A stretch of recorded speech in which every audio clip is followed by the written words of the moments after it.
Rain of Troy Hotline.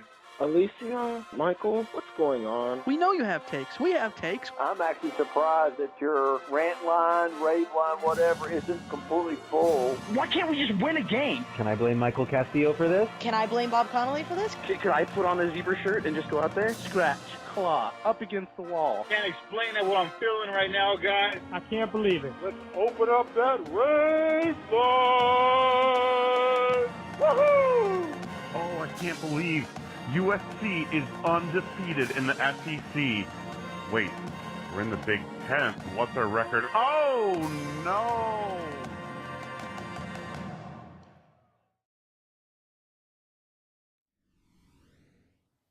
Hello, everybody. Welcome back to Rant of Troy Radio, episode 606. Coming to you on Wednesday, July 30th. We're going to talk about the latest in USC football. Not only current news, there's some news today we're going to discuss later on in the episode, but this is the season primer episode. We are going to set the stage for 2025. We're going to look back at last season a very little bit. We're going to look back at the offseason, let you know of all of the roster changes, all of the coaching changes, rule changes, all that kind of stuff here on this episode. As always, you can follow us on social media at Rant of Troy. Email us, rantoftroyfansite.com, and our phone number, 818-643-7227. Second What's Brewing Show. I'm your host, Michael Castillo, joined along with my co-host here in the Rant of Troy studio in Los Angeles, Alicia D'Artola. Hello, everybody. Hello. It's a big one. Big shout out, by the way, to Shift F1, Formula One podcast that we listen to. We have for the last 5 years since COVID, since we got into F1. They do a preseason primer, and it is wonderful. They go over literally everything, basically explain everything like you're five for the season. We're going to maybe not go that granular, but we're going to go something similar. I think the Solid Verbal does one of these as well.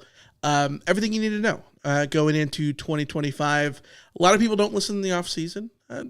Don't hold that against you too much.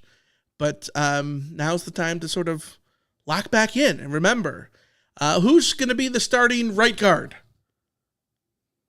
Is this a question for me? Yeah, right off the top of your head. Alani Noah. And what number does Alani Noah wear? 70. You're already failing. What is he? Hold 77. 77. See, yeah. I was in the right I did decade. have to look up the roster. Okay. Did have to look up the roster. Okay. But see, this is why I've started a dynasty, a USC dynasty. Normally, that's good. Concurrent to our NCAA dynasty, our league dynasty, I would do a concurrent with the same teams, so that I play the same teams and with the same players and all that. Mm-hmm. I'm doing a USC dynasty so I can learn people's names and numbers. Yeah, it's good. It's a good way Clearly of doing it. Definitely a good way of doing it. All right, let's start previously on USC football. Let's look back at last season really quick. SC went 7-6. Winners of the SRS Distribution Las Vegas Bowl, beating Texas A&M 35-31 with a big touchdown at the death. Jaden Mayava to Kyle Ford in the end zone. Way to cap off the career of Kyle Ford, by the way. It was Lincoln Riley's third season at USC. The second straight year SC went down in terms of wins. 11 wins in 2022, 8 in 2023 when you include the Holiday Bowl win over Louisville. And then last year, 7-6, including beating the SRS Distribution Las Vegas Bowl champions. SC led or were tied in the fourth quarter in each of the first 11 games. First time they did not do that was against Notre Dame, the national runner-ups, a team in which SC was looking to tie in 4 minutes left in the game before that one just absolutely collapsed with a couple of pick sixes. SC went 4-5 in the Big Ten last year. Debut season of the Big Ten, finished tied for 9th with Rutgers and Washington. Eddie Chaplitzky won the Ray Guy Award, nation's top punter. He was incredible. Best punter at USC since Tom Malone, and I think you could probably make some arguments he might have been better than Tom Malone. Definitely more of a precision guy. Tom Malone was a big boomer. Chaplitzky was kind of a make sure it's inside of the 10, inside of the 5 every time guy. So he was really good there. SC will miss him. And then Jaden Mayava took over at quarterback for SC. Miller Moss lost the job after a 3-interception game against Washington in early November. We were there in the pouring rain in Seattle. Jaden Mayava took over the final 4 games, went 3-1. He beat Nebraska, UCLA, and Texas A&M. All those games went down to the final couple of minutes. But SC wins those 3, loses to Notre Dame, who was, highly ranked and all that kind of stuff. Sort of way more of an understandable loss than probably most of them throughout the season. But yeah, unranked. Your thoughts on previously on USC football? Yeah, it was a disappointing season that I think a lot of USC fans will have wanted to put out of their minds. So reminders of how that all went down, I think, is a good thing. The important thing is that USC did finish unranked in the polls. USC did finish way too close to not being bowl eligible. But on the other hand, if you wanted to take a sort of more positive look at the season, it was a season where USC was very, very close a lot of the time. And perhaps the most important thing from this season, if you're looking ahead to 2025 with a positive bent, is that they went from losing close games to winning close games. And that is a step that you have to take if you're going to progress to be a good football team. And, with any luck, those wins at the end of the season will carry over to mean something in 2025. Yeah, we're going to see how that goes. Joel Klatt talked about it last year during the season. You go from losing big to losing close to winning big. That was a Joel Klatt thing in the middle of the season. In order to pay that off, you got to start winning close this year, right? And then keep turning that on. And you can't fall into the Nebraska. Yeah, you can't be this way every year, right? Yeah. I think there's a world in which SC turns a lot of those close games into wins, and then you look back on it and you say, oh, they built a lot of character in 23 and 24, right? Yeah. But you have to actually do that in order to be able to say that. Otherwise, you're going to look back and say, yeah, but, they just weren't coached well enough because they lost the close games, right? Yeah. So you are what you're going to be in 25 and potentially 26 going forward. Like, these are going to be the sort of the referendum years. Referendum year, maybe. Who knows? On Lincoln Riley, we're going to see how that goes. Coaching staff stuff. Let's get into the coaching carousel. Gone is Josh Henson. Josh Henson, now the offensive coordinator / tight ends coach at Purdue. Matt Entz was USC's linebackers coach last year. He is gone. He's now the head coach at Fresno State. Right up to the 5 to the 99. Taylor Mays going back home to Washington. He's the safeties coach at UW. Wish him the best of luck, just like all the other guys, of course. But Taylor Mays, obviously a USC legend. Benny Wiley was the strength and conditioning coach. He's no longer with the program, nor is Annie Hansen is no longer with the program either. But there's new names in the coaching staff. Rob Ryan. Yes, that Rob Ryan is now coaching linebackers. He was with the Raiders most recently. Pete Carroll came in to take over as the head coach of the Raiders. And he opted to go to college. I think he's bringing along his son is like an analyst.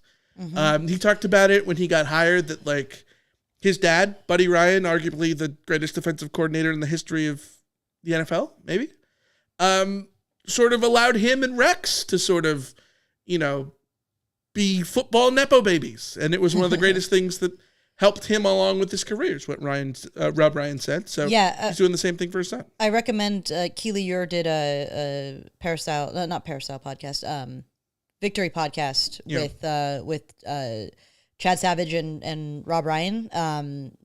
Rob Ryan talks about his decision to, come to USC and how when he got the call from Danton Lynn, he was like, come on, man, I've been in the NFL for decades. What am I going to do going back to college?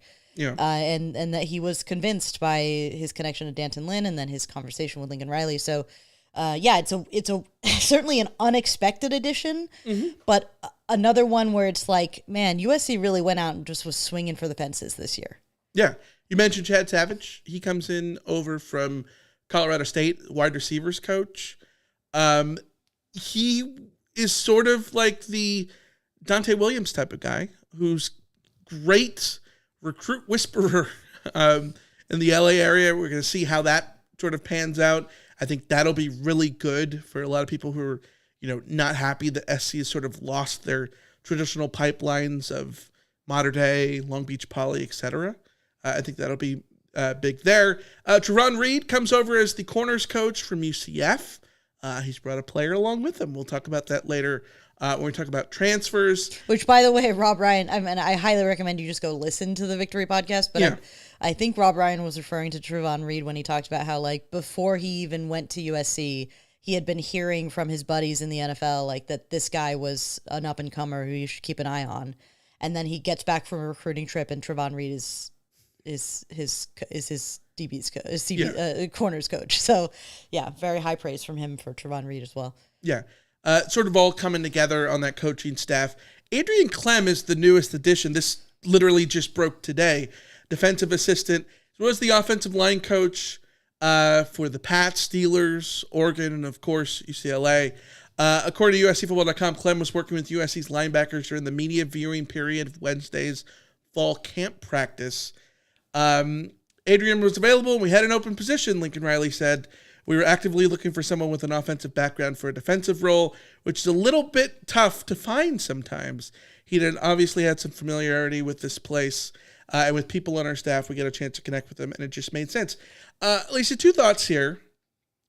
One, is this a decade too late to go get Adrian Clem?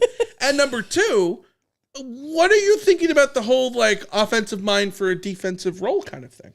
I like that. I like not for a full-time assistant or a play caller or some crazy stuff that the Patriots did, for instance, on that front. So not at the highest level, but in terms of the analysts, I do kind of like the self-scouting element of he's a guy who knows what an offensive line is looking for when they're looking at the front seven. And so he can give that insight to those guys in the front seven and sort of self-scout the offensive line as well from that side. So I don't mind it, in principle.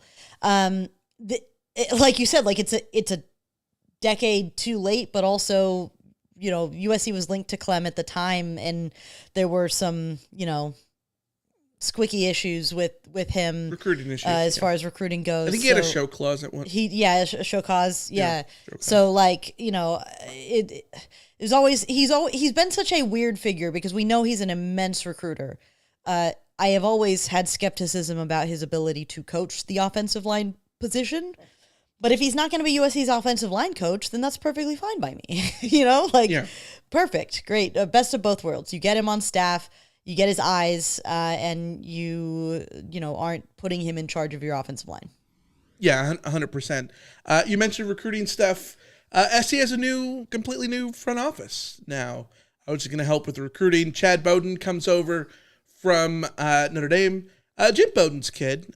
He was the GM at Notre Dame. Now he's the GM at SC. Dre Brown from Illinois is the assistant GM. He had previously worked with Bowden at Notre Dame. Zaire Turner comes over from Notre Dame to be a recruiting ops person. And then Tremaine Carroll comes over from Kansas State to be the strength and conditioning coach. So you put it all together. There are way more front office people if you've totally shut off this offseason. There are way more. We just cannot get that granular in this episode. But there is if you go on the USC's roster page, you're scrolling and scrolling and scrolling and scrolling and scrolling. Yeah. Lot of new faces there, new guys and gals over on USC's staff. Let's talk about the coaching staff. Put it all together really quick here. Danton Lynn, year 2 as the defensive coordinator. Eric Henderson has a co-defensive coordinator tag. That's for salary reasons. He'll be on the defensive line. Sean Nua at defensive ends. Rob Ryan, linebackers. Doug Belk, year number 2 for him in the DBs, working with safeties, and Trevon Reed over at corners. On the offensive side of the ball, Luke Heward has been promoted for that title to OC. Again, that's a pay grade thing. Dennis Simmons, wide receivers still. Anthony Jones Jr. at running backs. Zach Hansen, not Josh Henson, but Zach. Zach Hansen.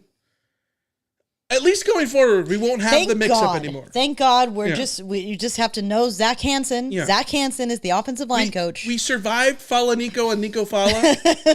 Now we survived this. We have survived the Henson era. It's just Zach Hansen now. Yes. He's the offensive line coach. He moved over from tight ends. Chad Savage, we mentioned him. Tight ends and wide receivers, sort of inside receivers. And then Ryan Doherty is going to be the special teams coordinator. He was basically doing that before, but now there's no limit on the number of coaches that you can have on your coaching staff. So he's basically full-blooded. He's got his pinky pricked, and he's a made man now. That's an interesting way to put it. But yeah, just for the record, Luke Heward is the quarterback's coach in addition to being the OC. Did you get that reference? What? Did you get the pinky pricked reference? Well, full-blooded is what I was getting. Is there something else to it?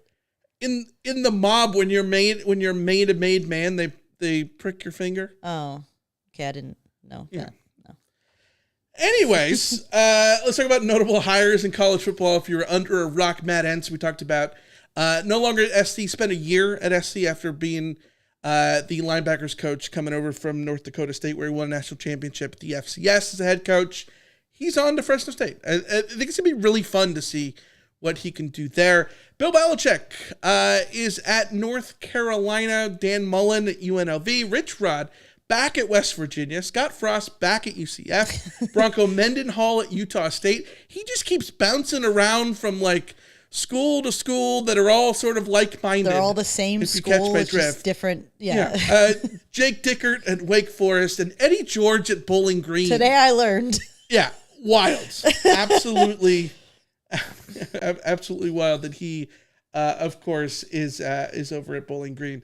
Let's get to talking about offseason departures in terms of players. Talk about the seniors lost. SC loses a bunch of key guys, especially on defense. Transfers in from last year. Akili Arnold, Easton Mascarenas Arnold, gone. Eddie Chaplitsky, we talked about, the Ray Guy winner. He is gone. Gavin Meyer, Greedy Vance, Jacoby Covington, Jalen Smith. On the offensive side, you look at Jonah Monheim is on to the NFL. Kyle Ford, someone who was around SC forever and then spent 1 year roaming around doing other things. And he is on off to other things, as is Mason Cobb. And Woody Marks, one of your favorites, USC transfer running backs. Who is now in line to get some real work. I believe he's with the Texans. There's been an injury there. So long live Woody Marks. Yeah, good for him. Let's move on to the notable transfers that are sort of no longer with the program now. Miller Moss, we talked about him losing his starting job at quarterback. He's off to Louisville. And then a big exodus at wide receiver. Deuce Robinson, Kyron Hudson, and Zachariah Branch at Florida State, Penn State, and Georgia. Zachariah Branch going along with his brother, Zion Branch, to Georgia. Both of them over with the Bulldogs now. Quentin Joyner, someone who looked like he was going to be the starter at running back. Q Joe looked amazing last year at times. He had an incredible yards per carry average, but he, for NIL reasons, headed off to Texas Tech. Other guys to note, Sam Green to Kentucky. The one that I thought was interesting here, I don't think I realized this at the time. Solomon Tuliaupupu is still playing. I do not know how this man has eligibility. That's all I'm going to say. He's at Montana, which is very interesting because there's 3 Trojans who are going to Montana. Including quarterback Jake Jensen is going to Montana, as is Garth White, the kicker. He's going to Rhode Island. Jake Jensen, Solomon Tuliaupupu, and there was another one that is escaping my mind all of a sudden. Either way, Montana, great spot. Top 10 team in the FCS. I want to see how that works. I hope Solomon Tuliaupupu does great things.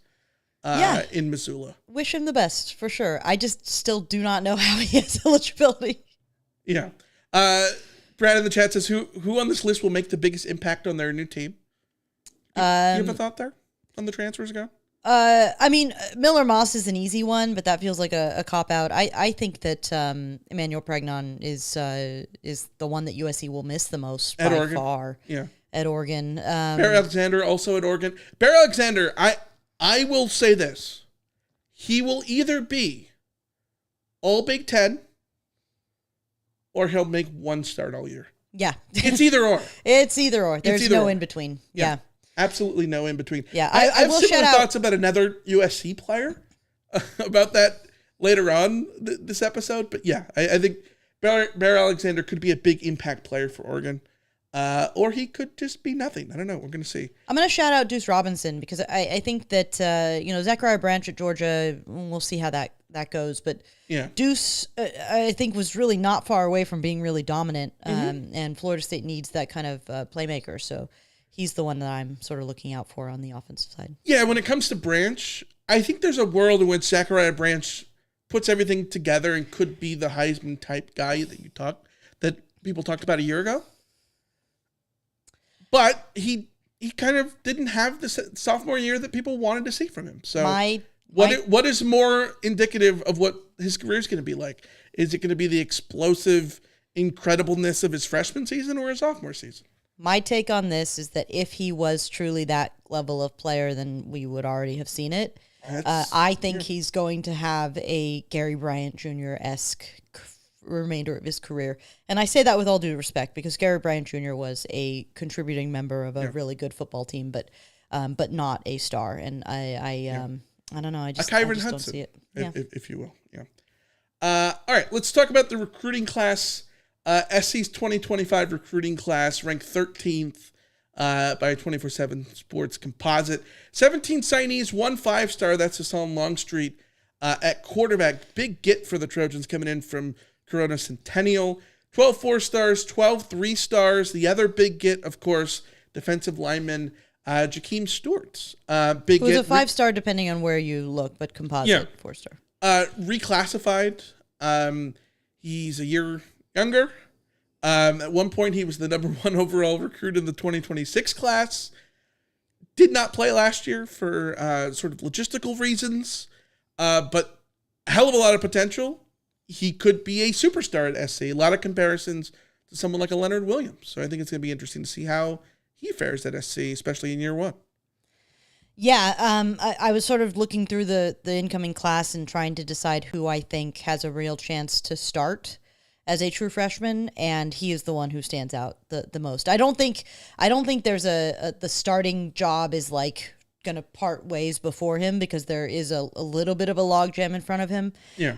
In that end spot, but we also know that some of those players in that end spot are injury prone, and you never know. So he stands out as the guy who, if a freshman's going to make an impact this year, I would put my money on Jakeem Stewart. I think there's obviously wide receivers who could always break through.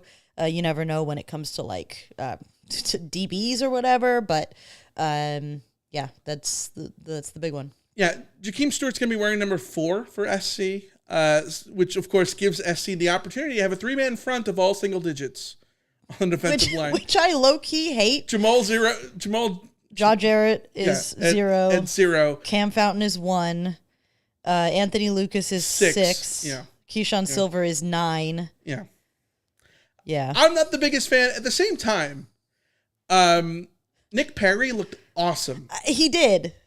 With the number 8 on. He did, but I do not know how I feel about all single-digit front line. We will have to keep an eye out for that, though. We will be looking for when we can point out the all single-digit front line, which I think we will absolutely see at some point this season. Yeah. Devin Tompkins, did we say switched to 8 too? So, yeah. Braylon Shelby at 10. But let's get to the returning starters. SC has 12 returning starters according to the media guide. This is how the media guide sort of designated it. 6 on offense, 6 on defense. Jaden Mayav at quarterback, obviously the key one there. What's there to say? We said last year there were times where it looked very obvious why he did not win the job against Miller Moss. Really struggled in the SRS distribution Las Vegas Bowl until he didn't. Until he pulled that one Until he didn't. absolutely out of his intestines and won SC the game. And so there is an upside. We've got to see more consistency. We've got to see him find a way to limit the turnovers, limit the mistakes. I'd like to see what it looks like with him sort of using his legs a little bit more. In the Nebraska game, his first start, they were running like jet sweep, triple option stuff, and it was awesome. Never saw that again rest of the season with Jaden Mayava. So it's been interesting to see what a full season is like with him, a full off season of being able to put together a game plan. I think it's going to be interesting there. Jacoby Lane, Makai Lemon at wide receiver. I've seen things on social media where people are saying this is the best receiving core. Sorry, at least the best duo, top two in the Big Ten. I'm not willing to say that yet. I would love to be able to say that, but sign me up to be able to say that. But there's still a whole Ohio lot State that is both pretty of these damn guys good need to prove. at wide receiver. I have really high hopes for Jacoby Lane, but Yeah. Jacoby Lane at this point is still too much potential and not like actual 100%, on a game 12 by game, touchdowns quarter last by year. quarter. To play when he was dominant, but you need to be game by game, quarter by quarter dominant. Yeah. And Makai Lemon looks dominant already, but he needs to be available just game by game, quarter by quarter. So he missed time earlier on in the season. we will see. Then ended up sort of being the rock star as it went on. And Jacoby Lane had those big games. He had 3 touchdown games. He had great performances. I think Wisconsin, he was tremendous in that game. On the offensive line, you only bring back 2, Alani Noah and Elijah Page. We're going to talk more about the guys coming in there that potentially could help.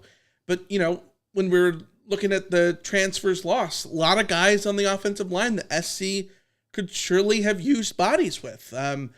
Amos Talalele, Mason Murphy, who was, absolutely mauled at Michigan in Ann Arbor. But, he got Still a better body. as the year Yeah. went on, kind of. I mean, Gino Pregnon, Canones. Gino Canone, these are guys that SC surely could have used. But Noah and Page are going to be the 2 guys to sort of hold down the fort on the offensive side of the ball as returning starters. On defense, Anthony Lucas, Braylon Shelby, and Devin Tompkins up front. Of all the returning starters, those are probably the ones that are most at risk of keeping their returning starting job. The defensive line last year, not productive at all.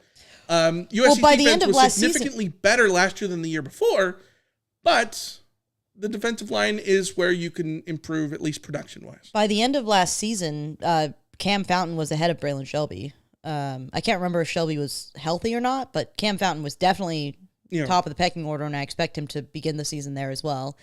This is starters Devin on. Tompkins the most consistent, I would say. Yes, yeah, for sure. But starters on the defense are weirdly designated, so this is a strange list that's only partially. So true. we were putting together if you're watching on YouTube, we have a graphic up of the 12 returning starters. And you're like, where did you get this list? I was like, what? Okay, Why is Anthony Beavers there? All I asked was, what was the criteria by which you determined and I'm like, who it's in the media a starter? Blame and he's like, oh, it's a media guy. Okay, so I was like, okay, so that makes perfect sense because I personally would have had Cam Fountain as a returning starter. I would have had Desmond Stevens as a returning starter. I would have had DeCarlos Nicholson as a returning starter. I'm not saying that all of these guys are like returning impact guys, every single game starters, but these are guys who were starting games for USC last year, who were top of the depth chart for USC last year now because of injury some of the time. But yeah, this is a strange, Anthony Beavers getting a returning starter designation is fascinating, I suppose, is what I would say. Hold on, I have the starters in front of me. Last year, how many games do you think Anthony Beavers started last year? Apparently more than one. 1, 2, 3, 4. Yeah, see that I think 4 games. I think that's probably the cutoff for them deciding that somebody counts as a returning starter if you started more than 4 games. But it makes perfect sense to me. Well, Cam Fountain started the last 4 games of the season. Yeah, so why isn't Cam Fountain a returning starter? I don't know. Ask the SID department. Can't tell you. Either way, let's look at the incoming. By the way, I don't want to overlook Eric Gentry and Kamari Ramsey. Tim in LA says that Gentry's been one of his favorite players in recent memory. So excited to see what he does this year. I hope he stays healthy. Gentry and Ramsey, am I out of line to say that those are the two best players on this entire roster? You are not out of line. Kamari Ramsey is the most slept on player in college football. I think so too. It is absurd how little chatter there is about Kamari Ramsey. He is an absolute dog, and I think he's going to have a huge season for USC.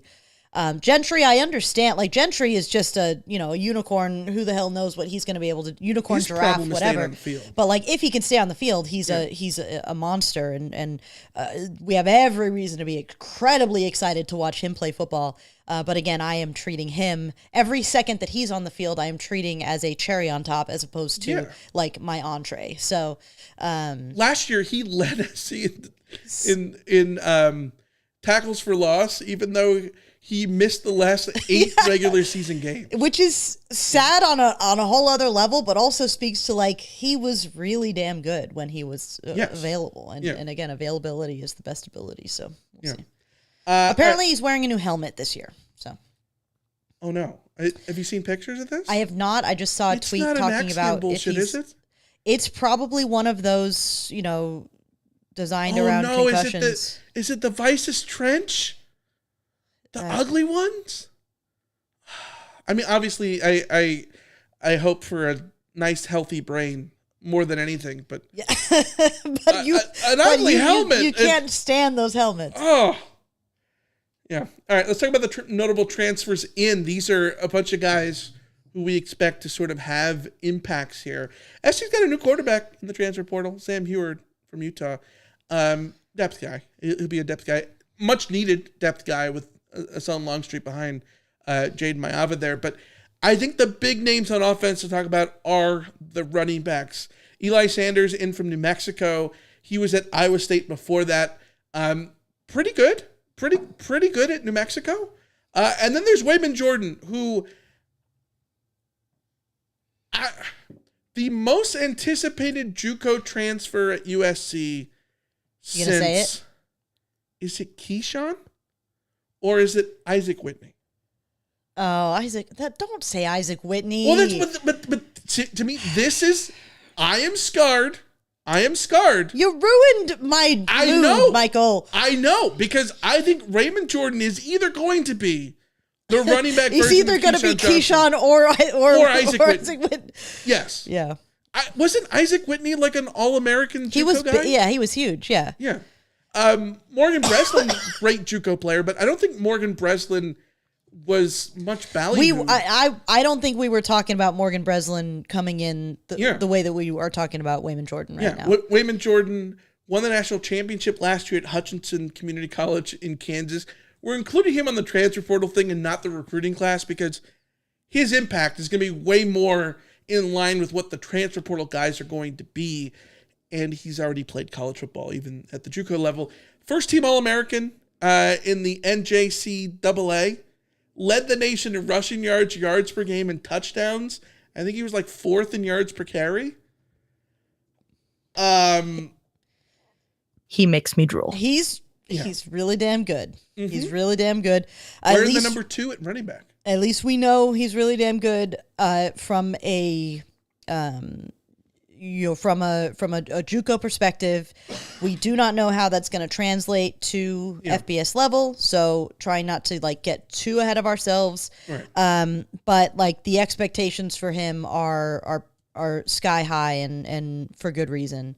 Yeah.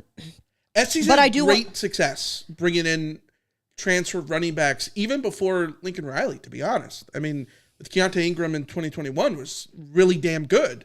And you could put him in line with, Marshawn Lloyd. Woody Marks is the best of the bunch, right? But I'm really, I have a lot of confidence in Lincoln Riley right now in terms of bringing in transfer running backs.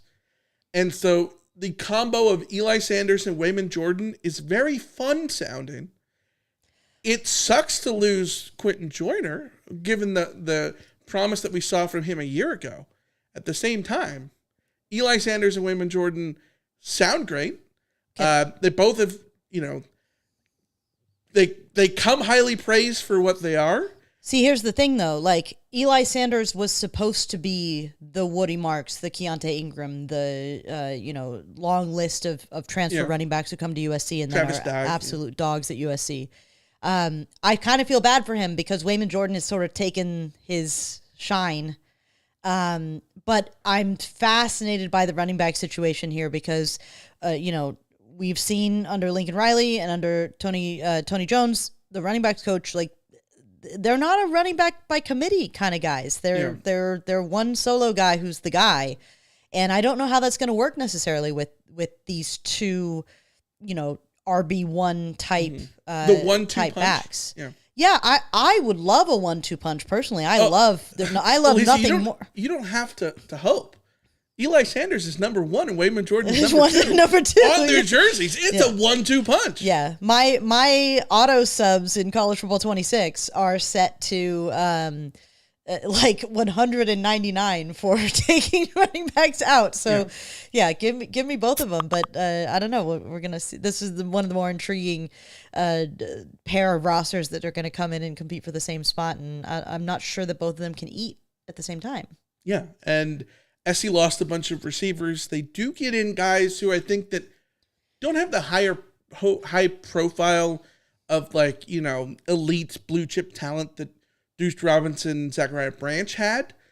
But Zacharias Williams, really good at Utah in little chunks. He had a really good game against UCF at the end of the season. Utah people sad that he left. Devastated. Yeah, which I think is a good sign. He comes to SC with a lot of eligibility. And then Prince John, went to the College Football Playoff last year with Boise State. Boise State fans also really bummed to see Prince Strong leave. Yeah. Neither of these guys were outright, number 1 dudes, but I think they're going to join a receiving core with Jacoby Lane and Mekhi Lemon. They don't have to be the number 1 guy. You were going to have a hard time getting a number 1 receiver in when you brought back Mekhi Lemon and Jacoby Lane and sort of made that investment to say these are our guys. Mm-hmm. So it makes sense that the profile of guys that USC has brought in are of that sort of wide receiver 3 kind of profile. Yeah. I like Prince Strong as the Kyron Hudson replacement in the sense of like veteran, just, outside receiver who's just gonna be present and maybe not. I mean, I don't know. Kyron Hudson had the greatest catch I've ever seen in my life. So like, no disrespect, but like, just wide receiver 3. Zacharias Williams is, I think, a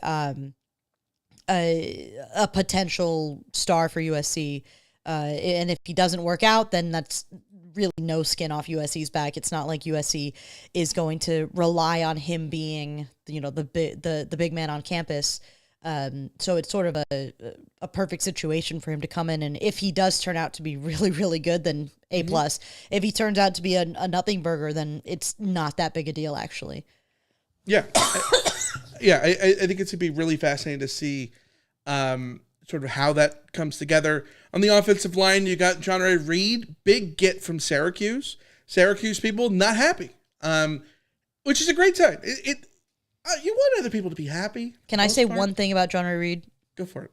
He was asked at the USC Media Day about how he feels coming in and competing to be the starter. Yeah. And he gave a long answer that was all about Killian O'Connor and how much he respects him and how hard he works and how great he is and how established he is. And he was just glowing about Killian O'Connor and relating it back to I have to be better than that dude. And that dude is literally doing everything right. And he was so just effusive in his praise of Killian O'Connor. It was, you get why they call, I think they have a nickname for him. It's the captain or something like that. He's just one of those guys that just sounds instantly like a leader. So I really excited by what I heard from that. Yeah. And DJ Wingfield comes over from Purdue. Maybe. He has officially sued the NCAA over his eligibility, and I think it's reasonable to expect in in the very near future for them to seek an injunction to make him eligible to come in and practice, because right now he's not eligible to practice. So we're keeping an eye on the courts. Who knows how this is going to go, but personally I think he has a good case, but also I'm not a judge and I don't determine these things. So yeah, fairness isn't always what rules the day in the legal world. So, Sure. Let's talk about the defensive line. Keyshawn Silver and Jamal Jarrett come over from Kentucky and Georgia. Big gets here. Absolutely big gets, not only just in size, but needed positions. SC, we talked about the defensive line last year. It's not that they were bad. They just weren't productive. They weren't productive in terms of statistics. They didn't get after the quarterback. They didn't make a lot of negative plays. It was a lot of reliance on the DBs and the linebackers. And the defense was good last year, but if they're going to truly be a very good defensive unit, they've got to get better on the defensive line. Keyshawn Silver, blue chip prospect, went to North Carolina, transferred to Kentucky. He was pretty good with the Wildcats. And then Jarrett, blue chip guy at Georgia, looking for a new home, lands in LA. Yeah, Keyshawn Silver was a capable starting defensive lineman in the SEC. Maybe not like a star defensive lineman in the SEC, but at this point, USC just needs sign me up for a capable nose tackle who was able to start relatively successfully in the SEC. Yeah. We're here for it. So big player that comes in, and then Jarrett is more of his ceiling is very high, but he's more in the Bear Alexander mold of coming to USC, not the finished product, looking for more playing time. We'll see what he is able to earn. He's a big dude who needs to lose, not losing weight. He needs to, slim down, tighten things up a little bit. 6'5", 360. Yeah. Linebacker Tamir Robinson comes over from Penn State. He'll be a rotational guy. I think it'll be probably a good replacement for like Rayshawn Davis, who's now at Oregon State. In the secondary, a lot of good gets here. DJ Harvey at corner from San Jose State.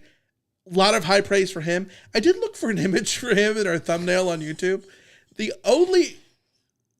Not the only images, but there were 3 images of him getting absolutely bowled over by Deuce Robinson from a couple years ago, which was funny, but great season for San Jose State last year. And then Chasen Johnson. SC was chasing Johnson. Chasing. He was given chase is what I'll say. He was going to go to SMU at one point. He went back to UCF. Yeah, and ultimately follows Trevon Reed, his corners coach, to SC. Had really a lot of impact for the Knights over there at UCF. And then Kevin Longstreet, Hassan Longstreet's brother, comes in from Texas A&M. He'll be a depth guy. And Bishop Fitzgerald and Kennedy Urlacher, Brian Urlacher's son, comes over from Notre Dame. But Bishop Fitzgerald, a guy who, can we pencil him in as the starter next to Kamari Ramsey? Absolutely. At safety from NC State. Yes, that is my expectation, is that Bishop Fitzgerald is the... my expectation is that you can... There's a lot of question marks everywhere else in the secondary, but you can lock in DJ Harvey, Kamari Ramsey, Bishop Fitzgerald. Yeah. And then Chasen Johnson, absolutely. I think probably ends up getting a spot there because SC lost so many dudes there at corner. Other mentionable guy to bring in the transfers, Caden Chittenden, kicker from UNLV. Walter Camp, second team preseason All-American. Yeah, he's freshman All-American last year. He made 26 field goals last year. Only one guy had more, and that was Kenneth Almendarez from Louisiana, who had 28 last year, and he was a freshman. Caden Chittenden is the only USC player on the Walter Camp preseason All-American team. That tells you he's a pretty damn good kicker. Is he going to be your new Ben Griffiths? Is he my new Ben Griffiths? Is he my new Eddie Shapleevsky? Oh my gosh, I'm out of practice. He's from Vegas, so no word if he's got any Australian blood in him. Yeah, but we'll see. All right, let's go to overall college football changes for 2025. There's a bunch of rule changes. I think the only ones that we necessarily should bring up here, only one timeout for the remainder of overtime starting in overtime number 3. This, I believe, is the Kirby Smart rule. If you remember the Georgia Tech game last year, Kirby Smart would call a timeout. And every single time Georgia Tech would come to the line, he'd call a timeout and get to look at whatever the thing was. Yeah. You can't do that anymore. Now when you get to the 2-point conversion shootout, one timeout for the remainder of the game.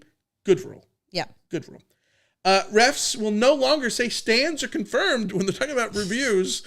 It's just overturned or upheld. I don't mind this. I don't know that I would spend a lot of energy on it, but like I think this is the correct way to term the decisions that are made, so that's fine. I like knowing if it stands or was confirmed. At the same time, it ain't that deep. Yeah. You know what I mean? If I was a ref, I wouldn't want to have to give that like definition. And I know that like it's good for them to say stands or confirmed in the sense of like it's a little bit of covering their ass, but I think it also provides some information that I think is interesting. Yeah, that's true. But either way, overturned or upheld. Kickoff returners could now put up a T, and that T means just taking the touchback. That's sure. Yeah.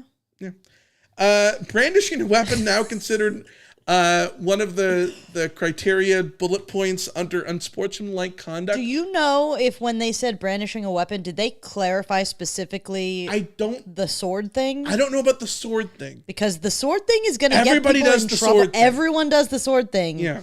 Now, that, Okay, here's a question. Is the sword thing, does it count as brandishing a weapon when you're putting it away your weapon? That's what I mean. You're putting it away. It's the opposite of brandishing. It's the opposite of brandishing. Yeah. But that is going to be the stupidest penalty that somebody gets to start the year, and I'm certain of it. But I also don't. Was it never not? I don't know. I think there's context here. The sword thing, cheesy, maybe it's fine. That's different than doing the gun thing was Ansimov, like pull out the gun and shoot your opponent. That was thing. already a penalty, though. Like Yes. I don't know what is new about this. I'm sure it has to do with like. So here's a dumb question. Adding things up for ejections or whatever. But what if you play for Oklahoma State or Texas Tech and you do like the finger guns? Yeah. You couldn't do the Aussie rules football. Can a quarterback do this? The little finger guns? I guess is not. That brandishing? That is literally brandishing a weapon. Yeah, I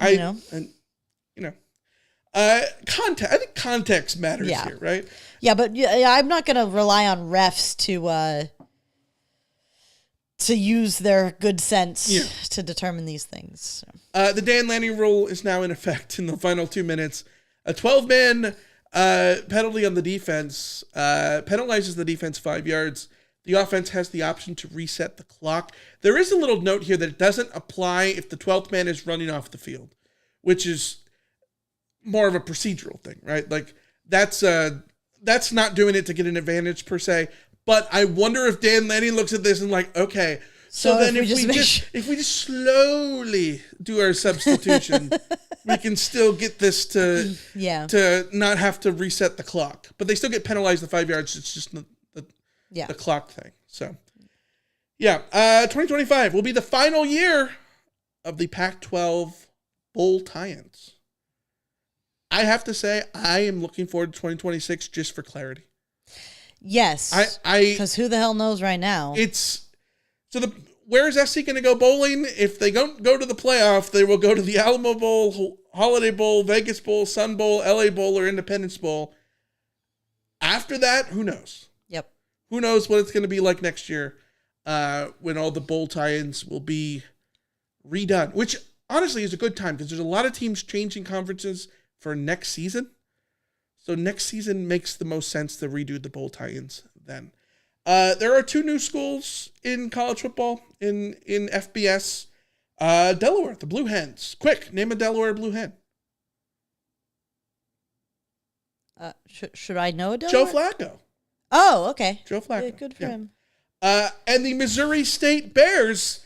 Alicia, we have to talk about the Missouri State Bears for one reason and one reason only. What do you think that is? They are the season opener. Yes, they are. That FCS streak stays intact, baby. It does. I love loopholes. Love them. SC just like, okay, Perfect. we're not going to play any FCS teams. So we're just going to take FBS teams. If you are a team that is coming up to FBS level, you're going to get a call from USC. Mm-hmm. Yeah. It's like buying someone a drink on their 21st birthday. Yeah. This is what SC is doing. Week 1, August 30th, Missouri State coming to the Coliseum. They're welcome to the FBS moment. Missouri State Bears from Springfield, Missouri. One of our bosses lives over there. Not a Missouri State guy, but apparently they're big. It's a big school in the state of Missouri because it is Missouri State University.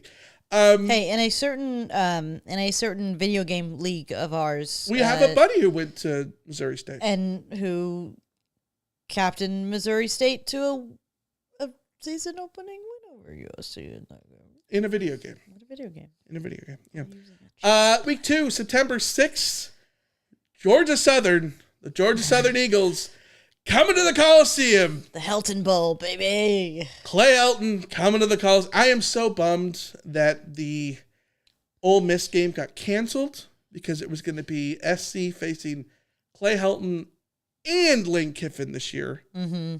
But it's just Georgia Southern. Clay Helton coming over in week 2.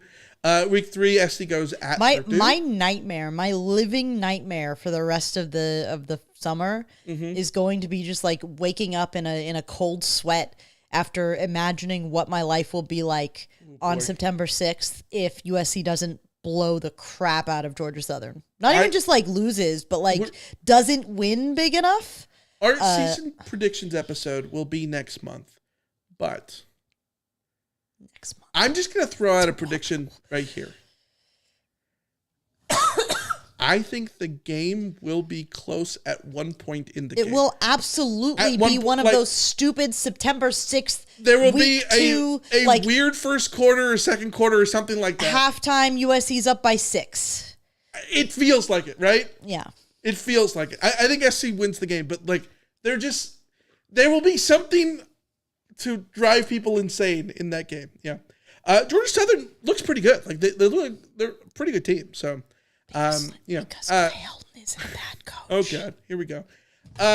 Week 3 at Purdue. SC goes to West Lafayette. The first time of many this year that SC will be flying into O'Hare. Yeah.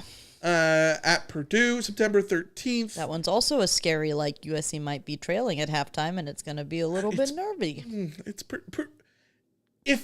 As long as SC doesn't wear like Ohio State or Iowa jerseys in West Lafayette, I think they'll be okay, but we'll see. September 20th, SC at home against Michigan State. That's the Big Ten home opener. September 27th, SC flies into O'Hare yet again at Illinois. Is there an airport in Urbana-Champaign? Maybe? I don't know.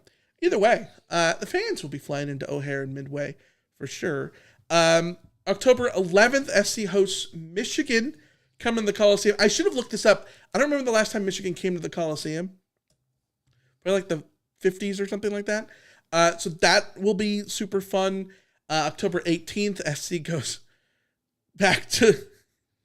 SC fans will go back to Chicago. SC will fly in to Michigan City or South Bend or wherever they go to face Notre Dame. October 18th on the road. November 1st at Nebraska. It's 2 straight road games there with a bye week in between. SC has 2 bye weeks in October. So SC will play a home game October 11th against Michigan, and then not again until November 7th, Friday night against Northwestern, followed by Iowa November 15th. They go on the road up the 5 to Eugene November 22nd at Oregon, and finish the season at the Coliseum against UCLA November 29th. Sorry, I haven't been paying attention at all to the schedule question because I've looked it up and there is an airport. In Urbana? It's in Savoy, technically. Oh, yeah, Savoy, yeah. But it's just south of Champaign, and it is called the University of Illinois Willard Airport. It is served by American Airline, which offers convenient nonstop service from Chicago O'Hare and Dallas-Fort Worth. Just little puddle jumpers. They also have a private jet service, Flight Star, that does flights out of there. So what's the IATA code? The IATA. What's the letters? CMI. CMI. Okay, hold on. Let's see the length of the runway here. No, because this is important. This is important. We see the length, and then we'll determine. Hold on. Where's length? Here it goes.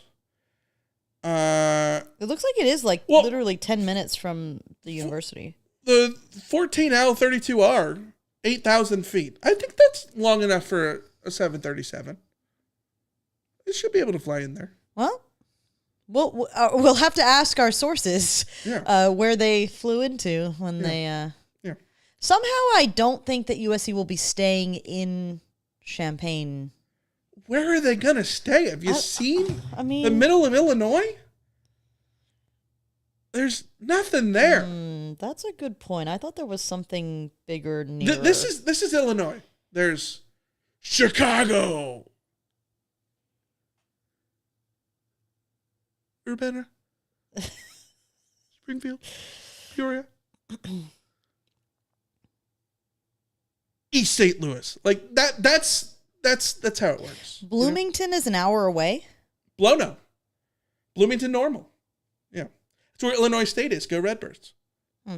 So anyways, that's the schedule. We've talked about it before. We'll talk about it later on, before we get to the actual start of the season when we do our season predictions episode.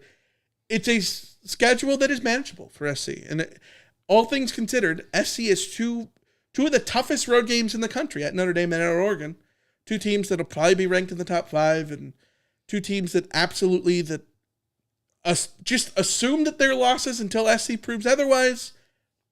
Other than that, they don't have to face Ohio State. They don't have to face Penn State. USC will be should be favored in every game outside of those two games.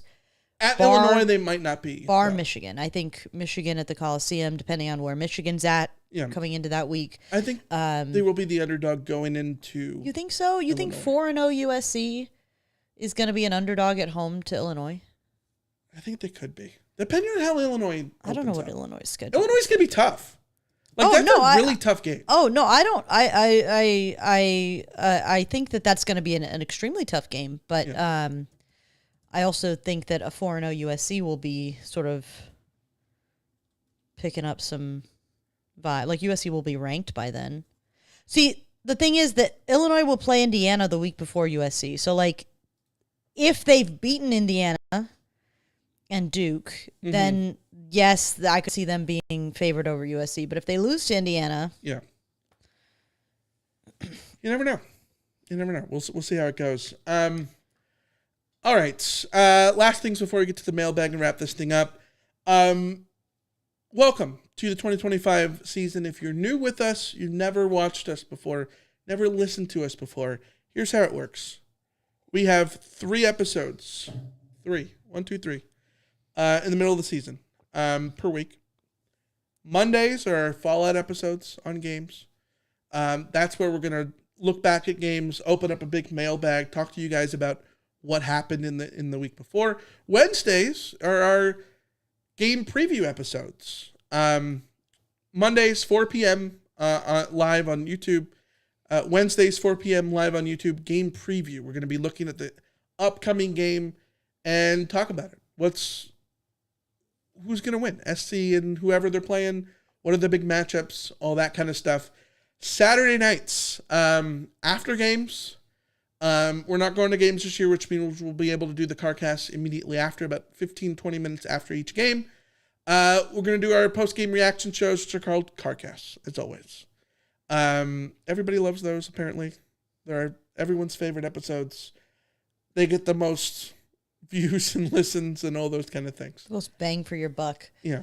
So join us for those. Join us in the chat on YouTube. As August heats up, we got a lot of stuff planned. Next week, we'll talk about the start of fall camp.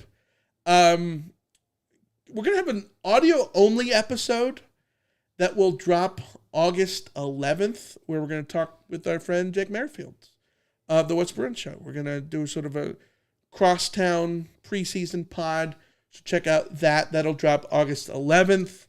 I'm going to preview the offense and the defense in the middle of the month.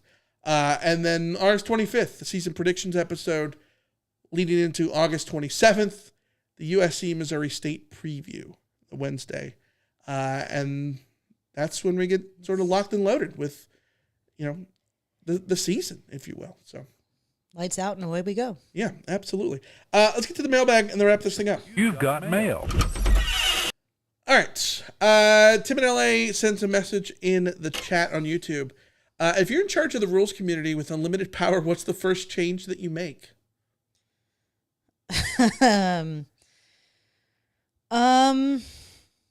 There's so many possible I changes. needed this question 3 hours ago to come up with an absolute formulated plan. You know what it is though for me? I've talked about this before. It's the FCS thing. Every team mandated to play one FCS opponent that counts as an exhibition game and does not count for statistics or anything like that. Basically do what they do in college basketball. Everybody plays like a D2 team, an FCS team, whatever. And you hear about it, right? Like, oh my God, Kentucky lost at Rupp Arena against Bum F State College. And you're like, what? How did that happen? And it's like, oh, well, it's just the walk-ons playing against this team that's their Super Bowl, basically. Do one of those. You want to play Wofford? Play them August 15th for half price at your place. Half price. I mean, let's be honest. They're going to charge you full price. Yes. But you know what I mean. What do you think this is? What's your rule change? My rule change would probably just be something about like putting a time limit on reviews. I think if you can't tell within 45 seconds of looking at the video, then that's your answer. I like that. I also actually, you know what an even better rule? I would have a rule that every game has to have pylon cams running down the length of the goal line. How about digital technology? I mean, Goal line technology. yes. Yeah. 100%. And I understand why they don't. That's very tricky, but I do think that you could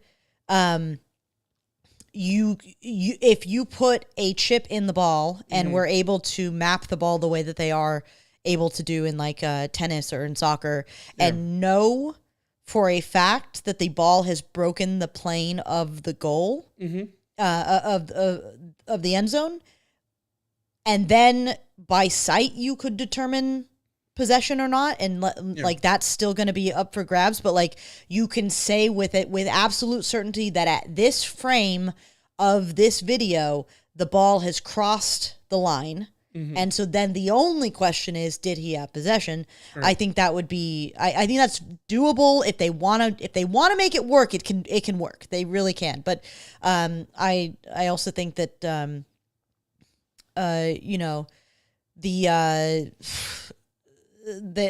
that's asking too much of all these things. So I will lock in all games have to have pylon cams I like for that. angles. I do like that. I think the other thing that pisses people off is the fumble out of the end zone. Oh yeah, that's so bad. But I struggle with that because I don't know what the answer is. Is the answer you just put the ball at the 10? Back it up to the 10-yard line? Because I don't like backing it up to the 2-point conversion spot, like the PAT spot. You know what I mean? What if you just treat it like a 15-yard penalty or something? Like, I don't know. Maybe? The problem with that is I don't have a really good answer for it. I just know that losing possession is stupid. Tim says, I vaguely remember a game that might have been in the Pete Carroll era that had a review that took the 5-minute full review. That's the Oregon game. It's the Oregon game 2006. It's the infamous review to the review. Yes, the review was reviewed. It was.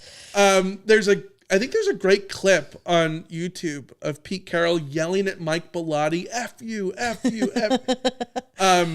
The review was about whether it was whether or not the ball was caught in the end zone, the back of the end zone. Yes, and then it was like overturned.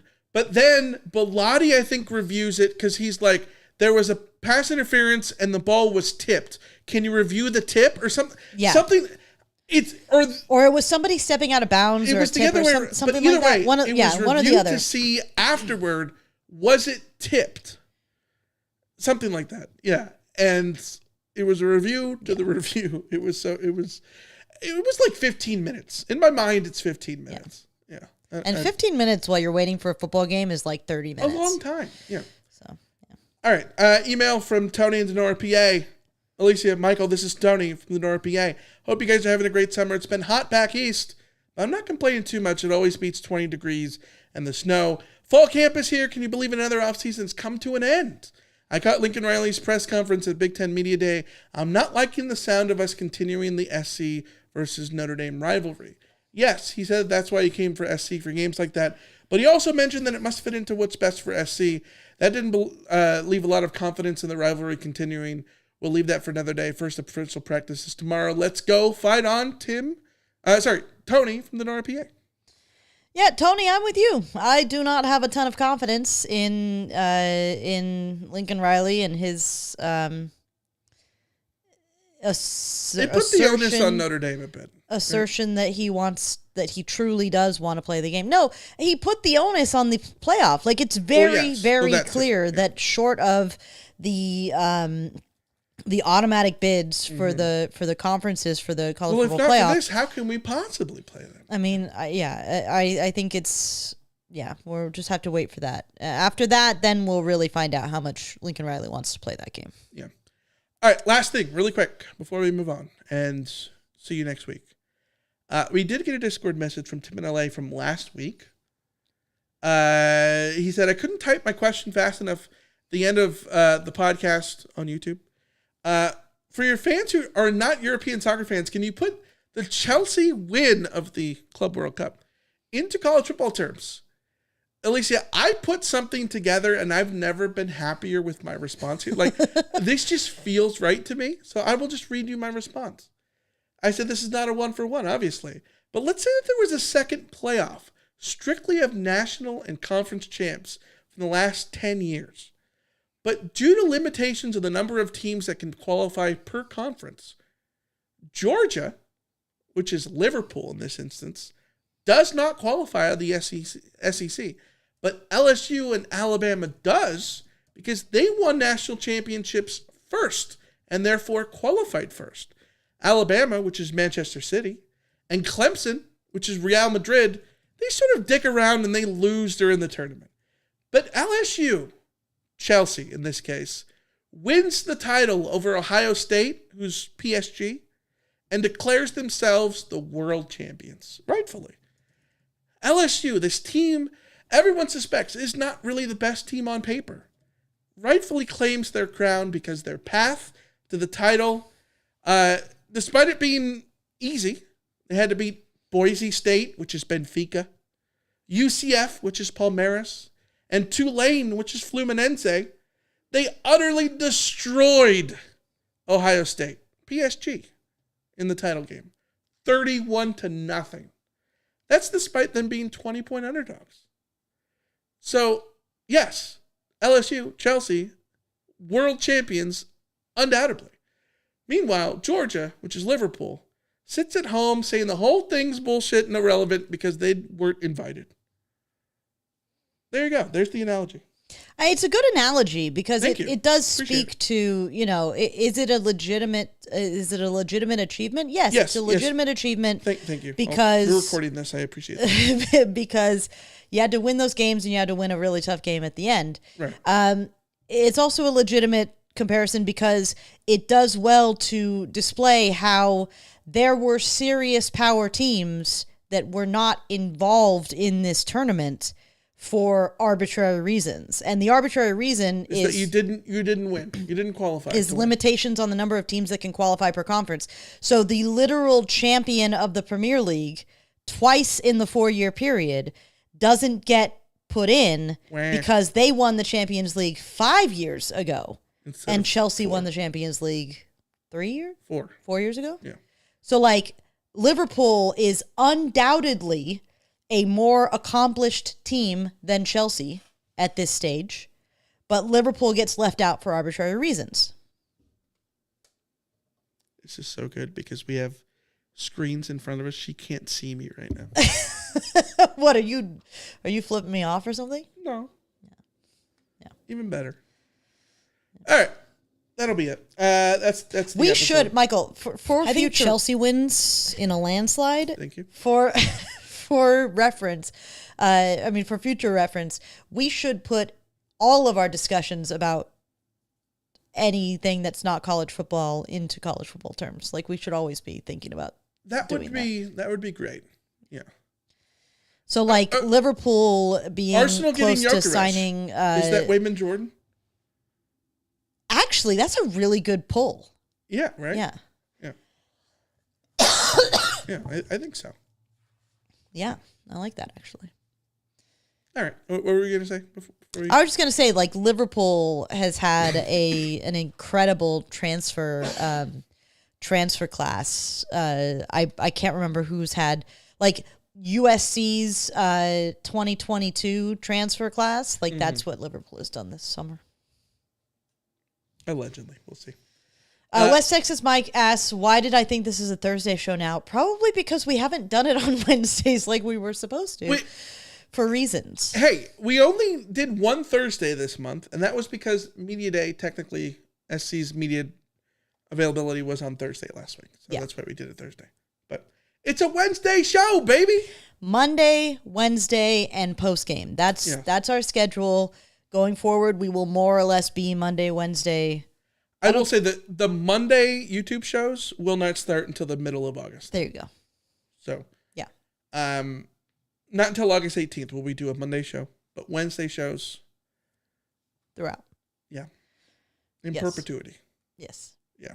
Until you go on vacation in the middle of October, and then I'm going during the bye week, so yeah, and then it ain't you have an IBS flare up, and then I get COVID again, and then whatever it is. I'm not having an IBS flare up, but my perpetual post-COVID cough has certainly sticking around in a way that I am not happy about. Your Lexapro refill doesn't get refilled. It's Wellbutrin. Thank you very much. Yeah. All right. Well, Badger's ready for us to end, so we're going to end there. So we'll see you next week. Until then, see ya. See ya. See ya.